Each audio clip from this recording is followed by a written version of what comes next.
আমাদের কাতার ফাউন্ডেশনের সাথে সহযোগিতার যে আলোচনাটা হয়েছে এটা আসলে ক্রিকেট কেন্দ্রিক ছিল।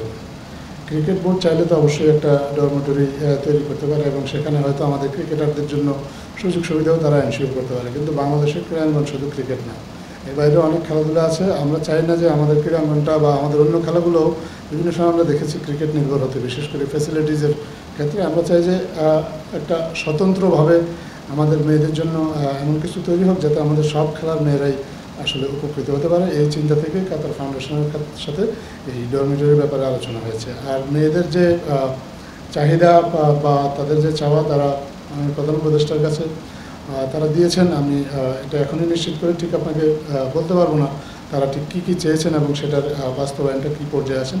এই বিষয়টা আপনারা যদি খেলোয়াড়দের কাছ থেকে পরবর্তীতে আপনার সুযোগ হয় তাহলে জেনে নিলেই সবচেয়ে ভালো হয়। ধন্যবাদ। আপনি যথার্থই বলেছেন। একটু আগে খেলোয়াড়রা আপনাদেরকে বলেছিলেন যে প্যারিস সেন্ট জার্মানি তাদের একটা ট্রেনিং গ্রাউন্ড আছে কাতারে, এবং আপনি জানেন যে কাতারের বিনিয়োগ আছে এই ফরাসি এই ক্লাবটাতে, এবং এটা বিশ্ববিখ্যাত একটা ক্লাব। তাদের ট্রেনিং গ্রাউন্ডে আমাদের খেলোয়াড়রা সেখানে গিয়েছেন। সাধারণত আমাদের খেলোয়াড়রা এই ধরনের বড় ক্লাবগুলো এগুলো ট্রেনিং গ্রাউন্ড দেখার সুযোগ পায় না।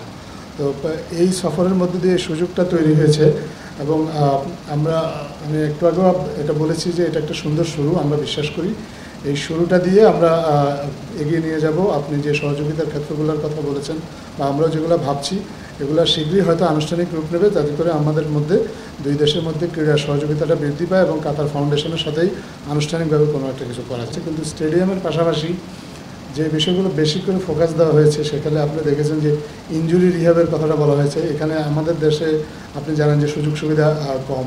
পাশাপাশি যে জিমনেশিয়ামের কথা বলা হয়েছে, আমাদের যে মেয়েদের যে ট্রেনিং ফ্যাসিলিটিসটা ইমপ্রুভ করা খুবই প্রয়োজন, কারণ আমরা মনে করি যে আমাদের দেশের মেয়েদের খেলাধুলায় অফুরন্ত সম্ভাবনা আছে, এবং এটা আপনারা ইতিমধ্যে বিভিন্ন খেলা দেখেছেন। আমাদের আন্তর্জাতিকভাবে মেয়েরা আমাদের অনেকগুলো সাকসেস এনে দিয়েছে। এটা অনেকটা আসলে আমরা সৌভাগ্যবান বলতে পারি, কারণ আমরা আমাদের মেয়েদেরকে আসলে সেভাবে কোনো সুযোগ সুবিধা এনশিওর করা যায়নি, তারপরেও তারা আমাদেরকে বিভিন্ন পর্যায়ে সাফল্য এনে দিয়েছে। এবং আমরা বিশ্বাস করি যে তাদের জন্য প্রফেশনাল ওয়েতে যদি এই সুযোগ সুবিধাগুলো এনশিওর করা যায়, তাদের এই সাকসেসটা আরও বাড়বে। এবং সেটার যে ক্ষেত্রগুলো আছে সবগুলো চিহ্নিত করার চেষ্টা করা হয়েছে। এর মধ্যে স্টেডিয়াম অবশ্যই একটা বিষয়, কিন্তু স্টেডিয়ামের পাশাপাশি যেমন মেয়েদের দেশের বিভিন্ন অঞ্চল থেকে দূর দূরান্ত থেকে বাংলাদেশে ঢাকাতে মেয়েরা খেলতে আসে, বা বাইরেও যখন খেলাধুলা হয় মেয়েরা ঢাকা থেকে খেলতে যায়।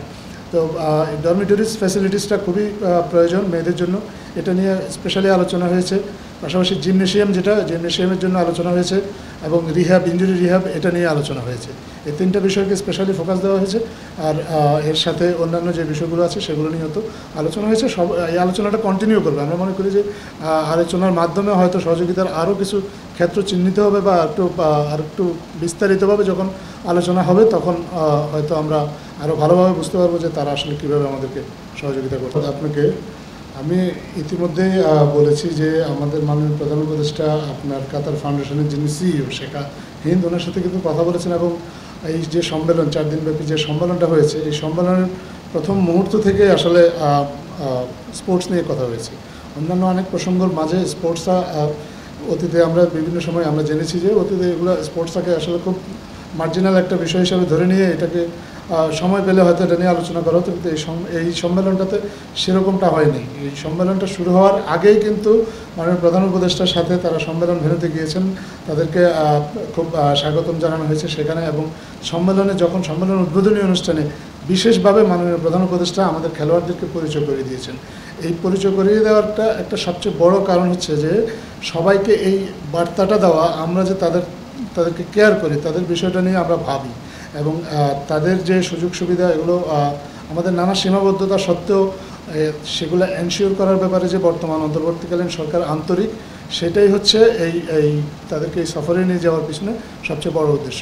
এই মেসেজটা, এই পজিটিভ ভাইবটা তৈরি করা গেছে। এখন আমরা আশা করি যে এইটার ধারাবাহিকতায় আরও অনেক দেশ আছে বা আরও অনেক প্রতিষ্ঠান আছে যাদের সাথে পরবর্তীতে মাননীয় প্রধান উপদেষ্টা বিভিন্ন সময় আলোচনা করবেন বা ওনার সাথে কথা হবে, তখন ক্রীড়াক্ষেত্রে সহযোগিতার বিষয়টা উনি ভুলে যাবেন না বা এটাকে উপেক্ষা করবেন না।